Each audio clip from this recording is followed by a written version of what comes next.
and welcome back to Tech Tuesday. Okay, so we've covered the cutting mat, also which blades that I use, which kind of knives. What I wanted to do in this Tech Tuesday is talk specifically about some of the techniques that I use to cut these really small templates. I use these things a lot when I'm doing a painting, and it's nice to be able to create these really specific custom templates to produce areas of masking that will allow you to quickly mask something, but very accurately and without any kind of adhesive on the back. So it works out really well for doing that. And what I'll do is I'll kind of show you some of the cutting techniques that I use to make these. And we'll start with a piece of copy paper. For the templates that I use for these small paintings, usually it's just whatever the heavy-duty premium copy paper is. From Staples or wherever. This was 28-pound paper, and I like this paper a lot. It's a little bit, you can certainly cut easily on it. It also holds up very well against the paint. So as you spray paint on this paper, it tends to want to curl up as it dries. So as the paint dries and compresses a little bit, it also curls the paper. So this doesn't do it as much as, say, thinner paper. So that's the trade-off. With thinner paper, you could probably get some finer cuts in it easier, but for the trade-off is, with that crinkling of the paper, it's worth it for me to go with the heavier stuff. So again, I always use a number 11 X-Acto blade. If you want to check out the other tech video about the knives, this is on there. The handle I made, so you can't really find something like this, but generally I'm looking for, and this is all about comfort. There are about 1 million different handles for the X-Acto blades. You just have to find the one that you like. There's small, thin, straight ones. There's comfort grip ones, there's just rubber ones. It's all over the road. So find one that's comfortable in your hands. And what we're going to be doing a lot of is turning the blade like this. So while some of them have like indents for your fingers, that may not be the most comfortable when you're trying to turn it. So keep that in mind too. So the reason why I bring that up is because this blade works just like the rudder in the water of a boat. So as you're moving the blade, this blade will always be in the direction that you're moving in. So think about it like at the rudder of a boat. And it seems minor, but it really makes a huge difference in the way that this blade will cut. You'll be able to do smoother turns. You won't be ripping out the paper as much. Whereas if you really try to force it, so as I'm making a cut, if I really try to force it and not roll it, as I kind of push that blade through the paper, it's definitely going to rip, especially in the smaller ones. And it's something you don't notice on a bigger cut. Like if you're doing a big, huge, like if you're just cutting a line through this paper. If you don't really roll the blade that much, you'd still make a nice cut. But when you get into the really small stuff, that's where you really got to do that. So let me demonstrate that a little bit. I'll get you guys closer. There we go. So as this blade, so insert the blade into the paper, and as I do this round cut, the blade is turning with it. So whichever direction I'm moving in, that's the way it's going. You see how it caught right there? So that's me trying to force the cut through the paper. But if I take my time and do a little bit slower, and you'll get a really nice even cut. You see how thick that paper is too. I really like this stuff a lot. Again, and I'll use any premium paper that I can find, but Staples is usually the one that I go with just because it's available everywhere. Okay, so that's the cut. And the same thing, as you get into these smaller cuts, you just keep that blade turning to make that oval cut. And you even see right in the top of that a little bit, there's that little wrinkle right there. So that's what happens. As you're trying to force this blade through the paper, you'll get that little wrinkle, and that's what'll produce a little divot in the cut. So that's the biggest reason why you need to turn that blade as you move it through. The other thing, I'll back out again because we'll need this for the longer cut.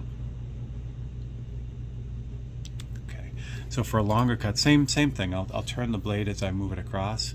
But one of the really neat things that was taught to me a long time ago was, as you're doing any of these things, the long cuts, two things I try to keep in mind is where my hand is going. So I got to make sure there's nothing in the way And then the other thing is I look just in front of the blade, so about, you know, an inch to 3/4 of an inch in front of the blade.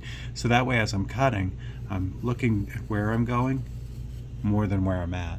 And that'll produce this really nice cut, really nice straight cut, or curved cut, or smooth cut.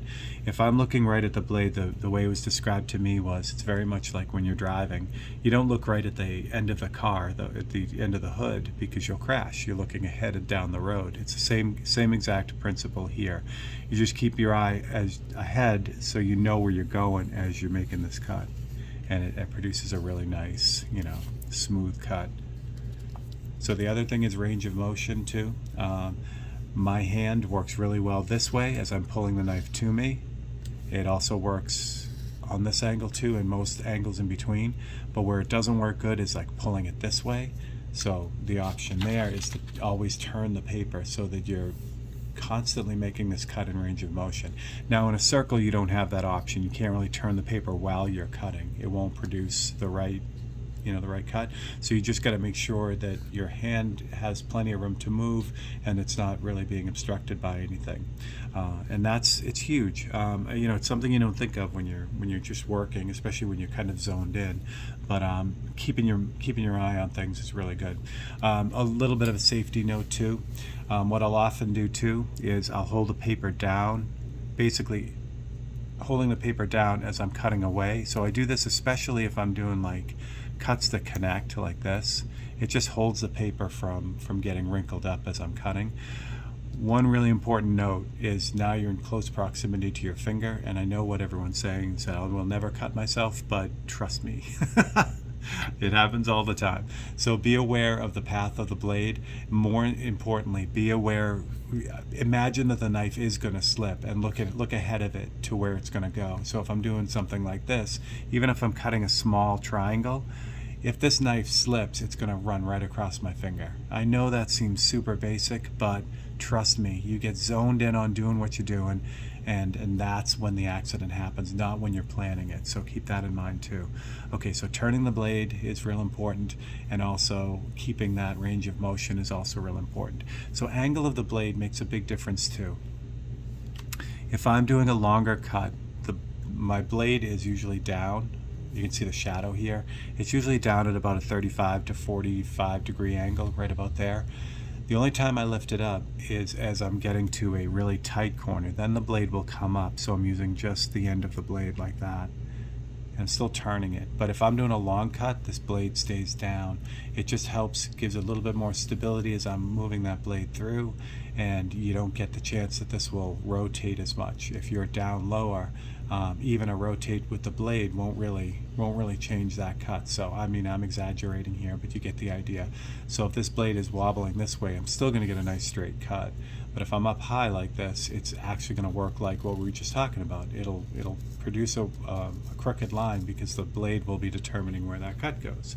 So really pretty simple. So I'm going to back you guys out a little bit more and show you kind of the hand where the blade is. Let's get that to focus. There we go. So again, it'll be set in the kind of the crook of my hand here when I'm cutting long ways, and then as I get to a corner, that's when it'll raise up, and usually it just slides right up along my index finger. So it's still braced, you know, it's still braced by my index finger, but it's holding up, you know, a little bit at a steeper angle. So that's kind of what it is. And you can cut this way too. It's still the same thing. It's up higher on my finger, but I can tilt the blade down so that it's still at that long, nice angle. So say I have to cut this way, you know, I just can't turn the material I'm working on. It's still at a lower angle, and it's still supported by my hand. So that's kind of how that goes. So that's really what's up with that and how it turns. So you can see why I've chosen this handle, because it's easy, it's nice, it's round, so it makes it very easy to rotate. But again, you choose the handle that you feel is most comfortable, and that's a good way to go. All right, so that is the knife, what is it? The knife primer, I guess, the Tech Tuesday knife primer.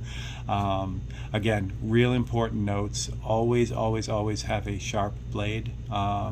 It's really important. Paper does a number on these blades, so change them early and often. Don't try to force a broken blade to do the real fine stuff. You can save the blades for the bigger cuts and the heavier duty cuts, the broken ones or the worn ones, but change this often. And then the other thing, of course, is the cutting mat. Make sure that you have a good cutting mat. And if you have any questions, you can go back to the cutting mat Tech Tuesday, and it'll give you some ideas about some of the cutting mats that are out there and when to replace them. That's also important. This one here is just about ready to be replaced. You can see how scratched up it is in the middle. It's very, non-rubbery. It's very hard, where in the uncut areas it's got a nice rubbery surface, so that's what you want. Just helps you control the cuts. All right, so for Steve Leahy and Tech Tuesday, thank you very much. If you guys enjoyed this, please like and subscribe and share it, and I will be back next Tuesday with a new tip. Thanks a lot.